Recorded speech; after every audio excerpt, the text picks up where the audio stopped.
ये धरती प्रयागराज की गाने से खूब चर्चा में सुर्खियां बटोर रहे भोजपुरी गायक और अभिनेता आलोक कुमार का आगमन कोयलांचल की धरती पर हुआ, जहां धनबाद स्थित टीवी 45 के न्यूज रूम में भी आलोक कुमार का आगमन हुआ।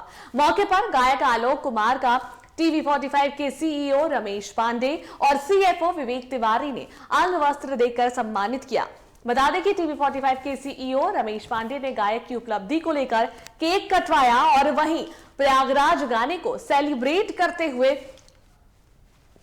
गायक आलोक कुमार ने केक काटते हुए बताया कि उनके गाने पर 2 मिलियन से भी ज्यादा रील्स बन चुके हैं। साथ ही टीवी 45 के न्यूज रूम में अपने गाने से समा भी बांधा।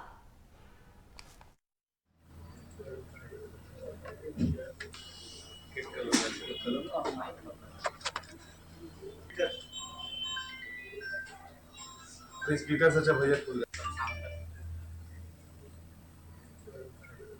मैं आलोक कुमार और आज झारखंड की धरती धनबाद, जो कि आप देख रहे हैं टीवी 45 न्यूज, इसके ओनर हमारे रमेश भैया मुझे छोटे भाई की तरह मुझे प्यार देते हैं, आशीर्वाद देते हैं। मेरे गार्जियन भी इधर खड़े हैं और भैया सबको मैं प्रणाम करता हूं। और आज हम यहाँ आने का मकसद ये भी रहा कि आप लोगों ने मुझे इस गाने को प्यार दिया, आशीर्वाद दिया। ये प्रयागराज है और लगभग 2 मिलियन रील्स बने हैं। मुझे की खुशी पे आज इनके द्वारा टीवी 45 के जितने भी सदस्य हैं, जितने भी यहाँ काम करते हैं, और आप लोग भी इस चैनल को ज़्यादा से ज़्यादा शेयर करें, क्योंकि बहुत बड़ा चैनल है और एक से एक विधा आता है इस चैनल पे, एक से एक न्यूज आता है। और इसके लिए मैं धन्यवाद ज्ञापन करूंगा। बस रमेश भैया बहुत बहुत धन्यवाद, आपने मेरा इतना सम्मान रखा और खास करके ये प्रयागराज महाकुंभ का भी मान सम्मान। प्रथम यज्ञ भूखंड धरा पे आज का आगाज है पावन संगम की धरती, ये प्रयागराज है, ये प्रयागराज है। अर्ध कुंभ और महाकुंभ से होता है श्रृंगार, जहां ऋषि और मुनियों को दिखता है अलग अलग किरदार। यहाँ धर्म का ये है राज मुकुट, धर्म का ये है राज मुकुट, सनातनियों का नाज है पावन संगम की धरती, ये प्रयागराज है, ये प्रयागराज है, ये प्रयागराज है, ये प्रयागराज है। इस खास मौके पर भोजपुरी गायक आलोक कुमार से खास बातचीत की हमारी संवाददाता अंकिता शर्मा ने। कण कण में भगवान बसे हैं, पग पग स्वर्ग से धाम। यहाँ गंगा यमुना सरस्वती मिल चरण पखारे राम। यहाँ कि धर्म का ये है राज मुकुट, धर्म का ये है राज मुकुट, सनातनियों का नाज है पावन संगम की धरती, ये प्रयागराज है, ये प्रयागराज है, ये प्रयागराज है। भोजपुरी एक भाषा नहीं है, भोजपुरी एक भावना है, भोजपुरी एक प्रेम की आवाज है, भोजपुरी एक आस्था का धुन है। और भोजपुरी भाषा को शब्दों के जरिए, गाने के जरिए, सुरों के मालों में पिरोकर खूबसूरत बनाते हैं भोजपुरी गायक। और वैसे ही एक मशहूर गायक भोजपुरी इंडस्ट्री के हमारे साथ मौजूद हैं, जिन्होंने 2009 में एक बड़ा शो सुसंग्राम में पहले सीजन में उन्होंने जीता था, और उसके बाद संग्राम ऐसा कि आज वे किसी पहचान के मोहताज नहीं है। और सिर्फ इतना ही नहीं, प्रयागराज जो आज एक आस्था की धरती बनी हुई है और दूर दराज से देश विदेशों से भी लोग आ रहे हैं। और जब आप अपने फोन पर जब कोई भी रील्स या कोई भी वीडियो स्क्रॉल करते होंगे तो एक गाना आपको जरूर सुनाई पड़ता होगा, ये प्रयागराज की धरती है। उसमें आलोक कुमार जी ने अपनी आवाज दी और उस गाने को गाकर उसे अमर बना दिया। तो बिना समय गवाए उनसे ही जुड़ते हैं। आलोक जी हमारे साथ बने हुए हैं। बहुत बहुत स्वागत है सर, सबसे पहले आपका टीवी 45 पर। नमस्कार, और इस चैनल के माध्यम से जो मुझे देख रहे हैं, जो मुझे सुन रहे हैं, सबको मेरा सादर प्रणाम।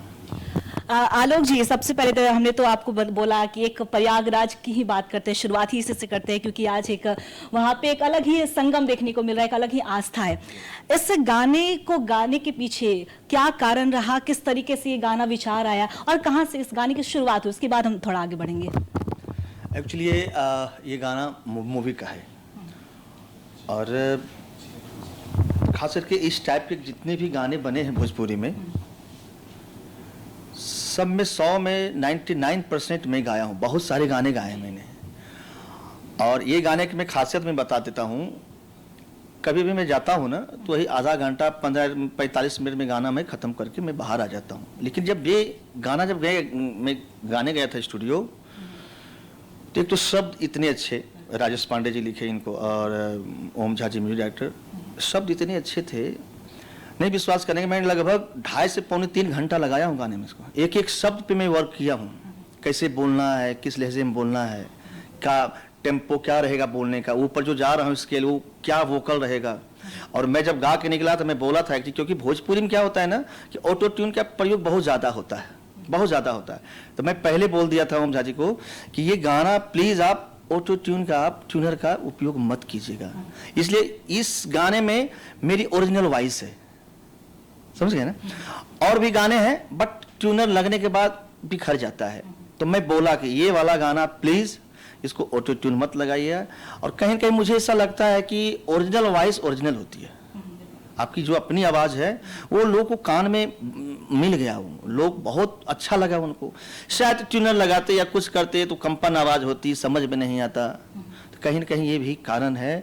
और मैं बड़ा सौभाग्यशाली हूँ कि मैं ऐसे गाने, मुझे गाने का मौका मिला, और आप लोगों की दुआ से, आशीर्वाद से आज ये गाना वर्ल्ड फेम हो गया है। और जब मैं दूसरी खुशी तब मिली जब हमारे ग्रेट खली बनाए, अपने रील्स पे बनाए, तो और मुझे अच्छा लगा, चलो कम से कम वर्ल्ड फेम के लोग मुझे इस गाने पे रील्स बना रहे हैं, बड़ा अच्छा लगा मुझे। देखिए बिल्कुल, और जाहिर सी बात जो शब्द हैं उसके, तो हमने पहले ही कहा कि उस गाने को गाकर कहीं ना कहीं आपने उसे अमर जरूर कर दिया है। तो जरूर चाहेंगे कि आपने कुछ देर पहले भी वो गाना सुनाया, तो हमारे टीवी 45 के माध्यम से हमारे दर्शकों के लिए थोड़ा वो 2 शब्द उस गाने के हो जाएं। अमर मैं नहीं करता हूँ, अमर हमारे भगवान दर्शक करते हैं। मैं जी जी जी जी जी सालों तक वो चलता रहेगा। जी जी जी।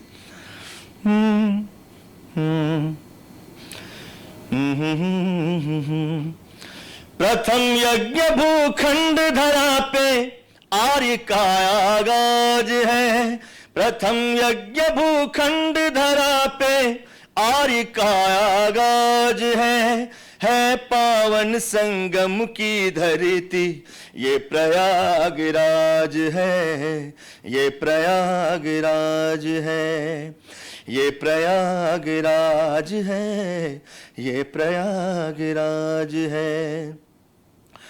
कण कण में भगवान बसे हैं, पग पग स्वर्ग से धाम यहाँ, गंगा यमुना सरस्वती मिल चरण पखारे राम यहाँ।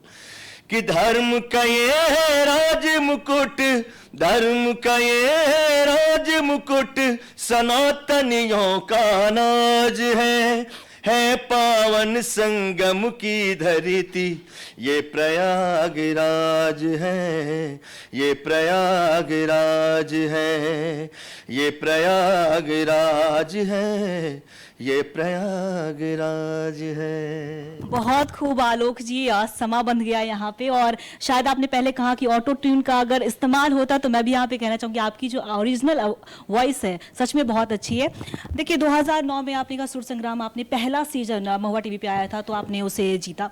उसके बाद से मतलब आपके गुरु कौन रहे, कहाँ से ख्याल आया कि आपको और सिंगिंग में और आगे जाना चाहिए?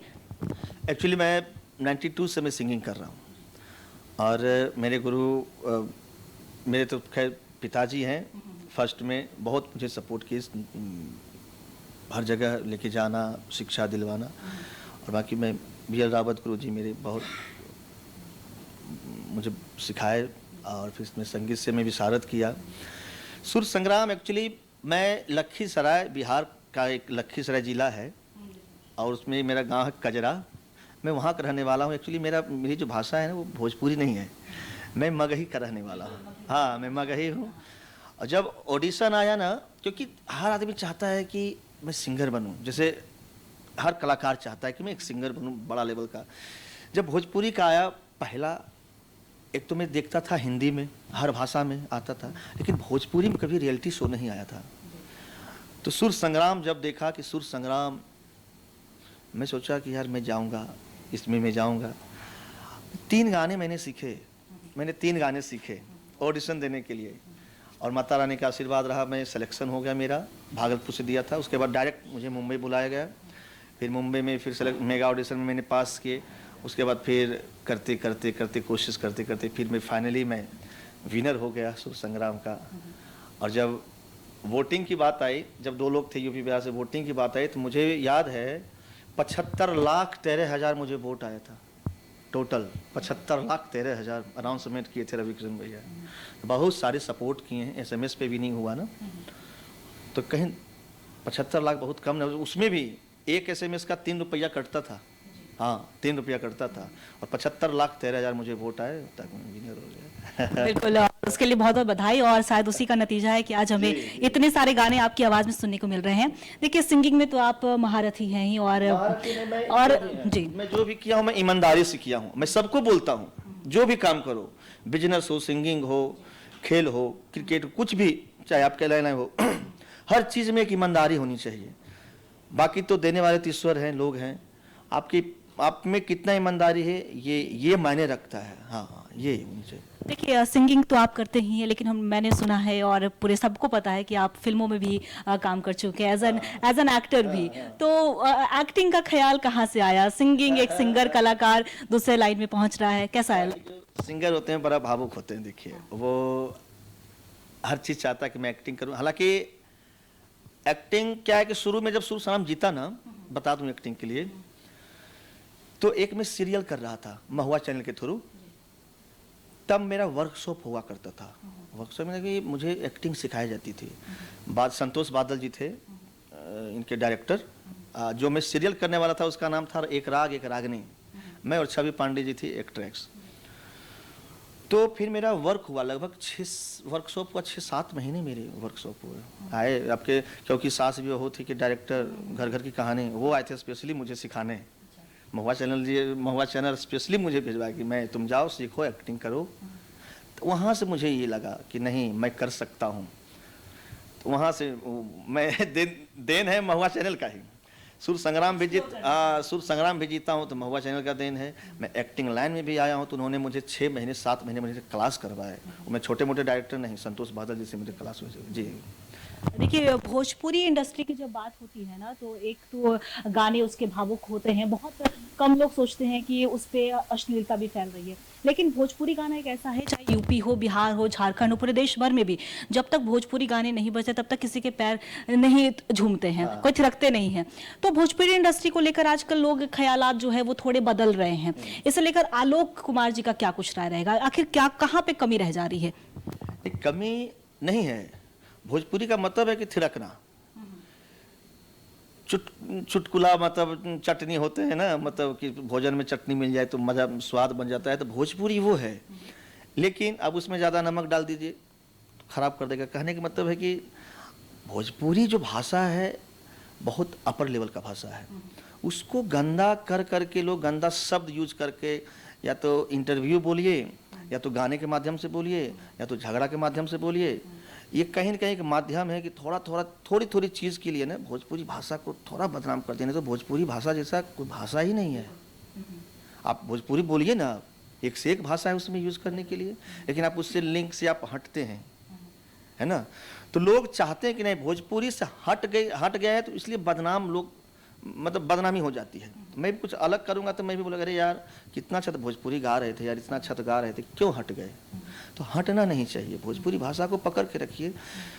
आप उसी में कोई झगड़ा कर लेगा, कोई जात पे गा देगा, तो कोई उधर गा देगा, तो कोई उस पे गा देगा, उसको इसकी बेटी पे गा देगा, तो कहीं ना कहीं इसकी बदनामी। सही बात है ये, तो मैं भी बोलता हूँ। आप किसी की बेटी पे गाइए, वो बदनामी है। आप किसी के जात पे गाइए, वो बदनामी है। तो जात तो सब है भाई, तो सब लोग सुनते हैं ना। ऐसा थोड़ी कि मैं जो सिंगर हूँ आलोक कुमार का कास्ट का गाना सुनेगा, पवन सिंह जी है, पवन भैया, तो उन्हीं के कास्ट के गाना सुनेंगे। सब सुनते हैं तब एक जाके बड़ा प्लेटफॉर्म बनता है। तो कहीं ना कहीं इससे भी लोग तकलीफ होते हैं, तकलीफ मानते हैं। क्यों ऐसा करना जरूरी क्या है? जब सब कुछ अच्छा चल रहा है तो जरूरी क्या है? हमको बताओ ना, क्या चीज़ का कमी दिया भगवान? नाम फेम है ही, चेहरा है ही, धन दौलत है ही, तो करना क्या जरूरी है? क्या मतलब है? देखिए आलोक जी, भोजपुरी में महारथी सम्राट तक हैं, और मनोज तिवारी की ही बात कर ले, रवि किशन जी की ही हम बात कर ले, पवन सिंह, सभी अभी और मशहूर हो रहे हैं, उनको परिचय की ज़रूरत नहीं। आपका रोल मॉडल अगर इंडस्ट्री, भोजपुरी इंडस्ट्री से देखें, आपने कहा कि आपके गुरु पिताजी हैं, और शुरुआत में भोजपुरी इंडस्ट्री से आपका रोल मॉडल कौन है?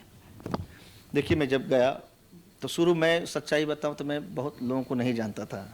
2008 में मैं मनोज भैया का नाम सुना था, मनोज तिवारी भैया का, अरे भरत शर्मा जी का नाम सुनते थे जी, और थे निरहुआ को भी नहीं जानते थे उस समय ताल्लुकात नहीं था मेरे, मतलब था उस समय मैं पढ़ाई लिखाई करता था अपना। मैं गुलाम अली साहब का मैं बहुत गाना करता था, मैं गुलाम अली साहब का, रफ़ी साहब का मैं सुनता था।